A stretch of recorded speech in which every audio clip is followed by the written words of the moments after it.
ചില രക്ഷിതാക്കൾക്ക് ഒരു ധാരണയാണ് ഇത് ദർസ് നടത്തുന്നതും മറ്റുമൊക്കെ ഉസ്താദുമാരെ മഴീഷത്തിന് വേണ്ടിയാണ്. ഹാജിയാരെ, നിന്റെ മകൻ ആലിമാക്കേണ്ടത് നീ മരിച്ചിട്ട് ഖബറിൽ കിടക്കുന്ന സമയത്ത് നിന്റെ ഖബറിന്റെ അടുക്കൽ വന്നിട്ട് ഒരു ഫാത്തിഹ ഓതാനുള്ള മകനെയാ ആലിമീങ്ങൾ വാർത്തെടുക്കുന്നത്. മോലിയാർക്ക് ഉപകാരം കിട്ടാനല്ല. നിന്റെ ഖബറിന്റെ അടുക്കൽ ചെന്നിട്ട് തെറ്റുകൂടാത്തൊരു യാസീൻ ഓതുന്ന ഒരു മകൻ ഹാജിയാരെ നിനക്കുണ്ടാകാനാണ്. കാരണവരെ നിനക്കുണ്ടാകാനാണ് ഈ ആലിമീങ്ങൾ കഷ്ടപ്പെടുന്നത്.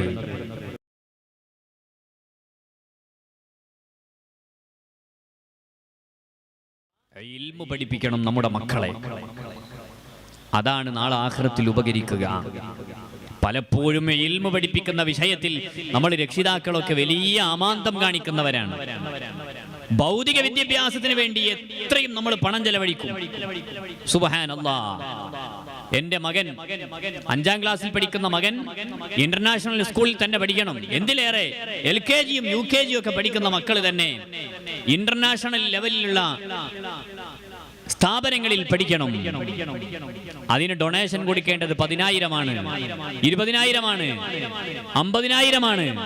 ഇതിനൊന്നും ഒരു കുഴപ്പമില്ല. നമ്മൾക്ക് ഭൗതിക വിദ്യാഭ്യാസത്തിന് വേണ്ടി എത്രയും നമ്മൾ പണം ചെലവഴിക്കും.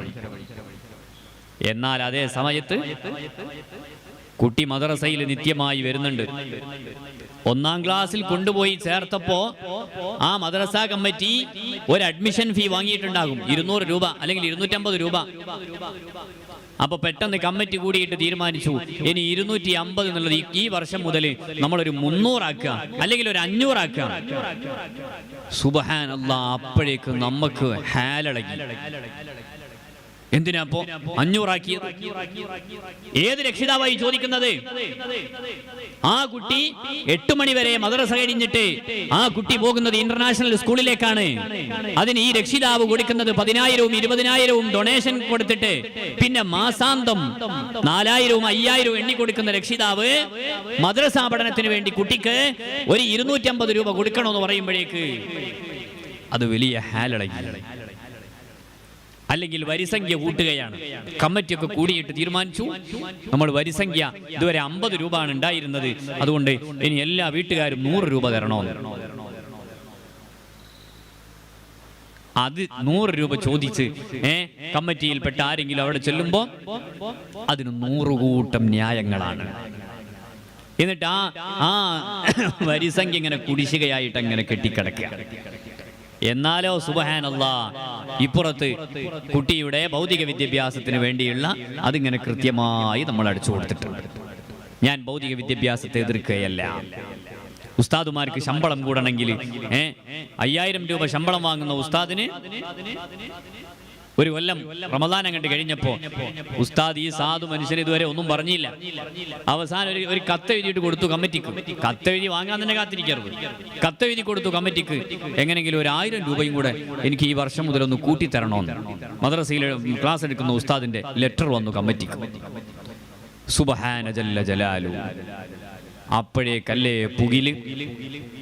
പിന്നെ ആ 1,000 രൂപ ഒന്ന് കൂടി കിട്ടണമെങ്കിൽ കമ്മിറ്റി 10 മീറ്റിംഗ് കൂടണം. അപ്പൊ ചില ആളുകൾ കഴിഞ്ഞ കൊല്ലല്ലേ ഉസ്താദിന് 1,000 കൂട്ടി കൊടുത്തത്, ഇനി ഇക്കൊല്ലവും വേണം. ആരായി ചോദിക്കുന്നത്?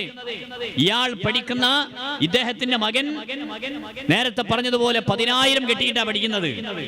അയാളാ പറയുന്നത്, അയാളാ ചോദിക്കുന്നത്. ഉസ്താദിന് ഇദ്ദേഹത്തിന്റെ മകൻ രാവിലെ ഈ മദ്രസയിൽ വരുന്നുണ്ടാവും. എന്തിനാ അപ്പോ ഇങ്ങനെ കൂട്ടി കൊടുക്കേണ്ട ആവശ്യം? കൊല്ലത്തിൽ ഇങ്ങനെ കൂട്ടണമെന്ന് എന്താ ആവശ്യം? നമ്മൾ ഇൽമിന് എത്രമാത്രം പ്രാധാന്യം നൽകുന്നുണ്ട് എന്നാലോചിച്ചു നോക്കുക. ഭൗതിക വിദ്യാഭ്യാസത്തിന്റെ പിന്നാലെ നമ്മൾ പരക്കം പായാണ്. ഇപ്പോഴേക്ക് നമ്മൾ ഏൽപ്പിച്ചു പോയി. ഇപ്പൊ നമ്മൾ ഓടി നടക്കാണ്. എന്റെ കുട്ടി സ്കൂൾ തുറന്നിട്ടില്ല, അതിനു മുമ്പ് തന്നെ രാവിലെ ട്യൂഷൻ വേണം. സുബ്ഹാനല്ലാഹ്, വലിയൊരു സങ്കടമുണ്ട്. 5ാം ക്ലാസ്സിലും 6ാം ക്ലാസ്സിലും ഒക്കെ പഠിക്കുന്ന കുട്ടികൾ, ആ കുട്ടികൾ ഇപ്പൊ രാവിലെ ട്യൂഷൻ 10 മണിക്ക് സ്കൂൾ തുടങ്ങുന്നതിന് മുമ്പ് തന്നെ ഏതെങ്കിലും ടൗണുകളിലും മറ്റുമൊക്കെ രാവിലെ ട്യൂഷൻ ഉണ്ടാവും. എന്നിട്ട് ഈ രക്ഷിതാവ് വന്നിട്ട് ഉസ്താദിനോട് വന്ന് പറയാണ്, ഉസ്താദെ തൽക്കാലം മദ്രസ നിർത്തലല്ലാതെ വേറെ നിർവാഹമൊന്നുമില്ല, കാരണം ട്യൂഷന് പോകണം രാവിലെ തന്നെ. എന്നിട്ട് തൽക്കാലം മദ്രസ അവിടെ നിർത്തിവെച്ചു. രാവിലെ 8 മണി മുതൽ ട്യൂഷൻ, അത് കഴിഞ്ഞ് സ്കൂള്, ശേഷം തിരിച്ചു വന്ന വീട്ടിൽ പഠനം, കളി, തമാശ, ഇൽമ അവിടെ കിടക്കുന്നു.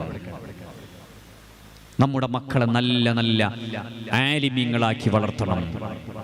ഖുർആനും ഹദീസും മഹാന്മാരെ ചരിത്രമൊക്കെ പഠിക്കാൻ നമ്മൾ മുന്നോട്ട് വരുന്നില്ലെങ്കിൽ പിന്നെ ആരാത് ഏറ്റെടുക്കുക? നല്ല നല്ല സ്ഥാപനങ്ങളുണ്ട് നമ്മുടെ കേരളത്തില്. സമന്വയ വിദ്യാഭ്യാസം നൽകണം. മതവും ഭൗതികവും കൂടെ പഠിപ്പിക്കുന്ന സ്ഥാപനങ്ങളിൽ കൊണ്ടുപോയിട്ട് നമ്മുടെ മക്കളെ നമ്മൾ ചേർക്കണം. ഇൽമിന് പ്രാധാന്യം കൊടുക്കണം. ചില രക്ഷിതാക്കൾക്ക് ഒരു ധാരണയാണ്, ഇത് ദർസ് നടത്തുന്നതും മറ്റുമൊക്കെ ഉസ്താദുമാരെ മഈശത്തിന് വേണ്ടിയാണ്. ഹാജിയാരെ, നിന്റെ മകൻ ആലിമാക്കേണ്ടത് നീ മരിച്ചിട്ട് ഖബറിൽ കിടക്കുന്ന സമയത്ത് നിന്റെ ഖബറിന്റെ അടുക്കൽ വന്നിട്ട് ഒരു ഫാത്തിഹ ഓതാനുള്ള മകനെയാ ആലിമീങ്ങൾ വാർത്തെടുക്കുന്നത്. മോലിയാർക്ക് ഉപകാരം കിട്ടാനല്ല. നിന്റെ ഖബറിന്റെ അടുക്കൽ ചെന്നിട്ട് തെറ്റുകൂടാത്തൊരു യാസീൻ ഓതുന്ന ഒരു മകൻ ഹാജിയാരെ നിനക്കുണ്ടാകാനാണ്. കാരണവരെ നിനക്കുണ്ടാകാനാണ് ഈ ആലിമീങ്ങൾ കഷ്ടപ്പെടുന്നത്. അതുകൊണ്ട് കുട്ടിയെ ഫാത്തിഹ പഠിക്കാത്തതിന്റെ പേരിൽ അല്ലെങ്കിൽ യാസീൻ മനപ്പാടാക്കി വരാൻ വേണ്ടി പറഞ്ഞിരുന്നു. അതിന്റെ പേരിൽ ഉസ്താദ് ഒന്ന് വെറുതെ ഒന്ന് ശകാരിച്ചു, ഒന്ന് കണ്ണുരുട്ടി. അപ്പോഴേക്ക് ഈ കുട്ടി ചെന്നിട്ട് വീട്ടിൽ ചെന്ന് പറഞ്ഞു, ഉസ്താദ് കണ്ണുരുട്ടി, എന്നെ പേടിപ്പിച്ച്, അല്ലെങ്കിൽ എന്നെ ഒന്ന് അടിച്ചു. എന്തിന്? കുട്ടിയോട് യാസീൻ പഠിച്ചു വരാൻ പറഞ്ഞിരുന്നു.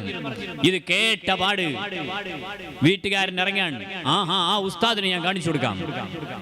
മോനെ, നിന്റെ ഖബർ പുറത്ത് വന്നിട്ടൊരു യാസീനോ തെറ്റുകൂടാതെ ഓതാൻ പറ്റിയ ഒരു മോനെ വാർത്തെടുക്കാൻ വേണ്ടിയാണ് നിന്റെ മകനോട്, നിന്റെ മകളോട് ഈ ഉസ്താദ് കണ്ണുരുട്ടിയത്.